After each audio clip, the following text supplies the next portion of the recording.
This is Neil Ratner Rock Doc here on WDST Radio Woodstock with another episode of This Week in Rock with support from Transcendental and my friend, the amazing dentist and rock star Bruce Milner.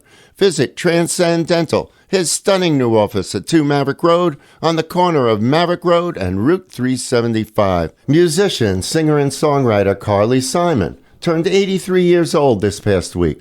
One of the most popular singer-songwriters who emerged in the early 1970s, Simon has won 2 Grammy Awards and was inducted into both the Songwriters and the Rock and Roll Hall of Fame. Carly has been a huge influence on many female artists, including Taylor Swift, who commented, "She's always been known for her songwriting and her honesty. She's known as an emotional person, but a strong person.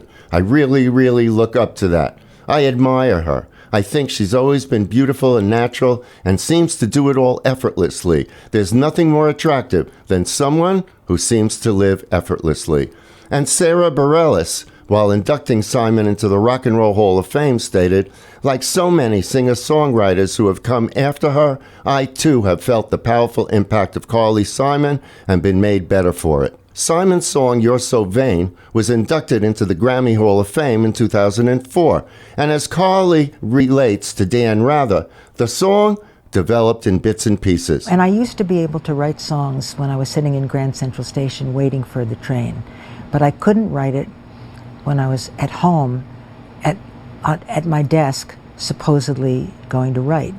I could only write if there was chaos around me, because I would get the energy from the chaos and focus it in on the particular subject that I was working on. Get the energy from the chaos? Not consciously. I think it's something that happens osmotically, if that's a word. It happens by osmosis, that there's just all of this buzz around me, and in some way it's going to inspire me to greater heights. Well, I want to carry on with the process, but at some point things have to come together. Do you take yourself off and you're alone, or you prefer to have some chaos around you?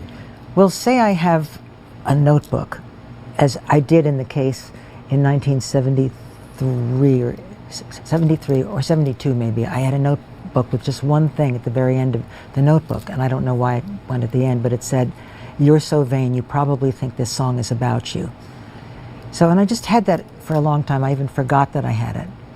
And I had no idea what it was going to go to or what it was going to relate to. And then maybe 6 months later, my sister Joanna was giving a party, and there was somebody who walked into the party, and a friend of mine said to me, "Doesn't he look like he's just walking onto a yacht?" And so I thought, I've got to write that down. He walked into the party like he was walking onto a yacht. In 1983, Carly said You're So Vain was not about Mick Jagger, who contributed uncredited backing vocals to the song. However, Carly has admitted that one verse was about Warren Beatty. Then in August 2003, Simon agreed to reveal the identity of a second person to the highest bidder at the Martha's Vineyard Possible Dreams charity auction. Her friend Dick Ebersol, then president of NBC Sports, won with a $50,000 bid on the condition that he not reveal the name. Howard Stern did an interview with Carly in 2014, and he later commented that Simon had privately revealed the person's identity to him, adding, "There's an odd aspect to it. He's not that vain." Okay, let's listen. With a bass intro by Klaus Vormann and strings orchestrated by Paul Buckmaster, Carly Simon and You're So Vain.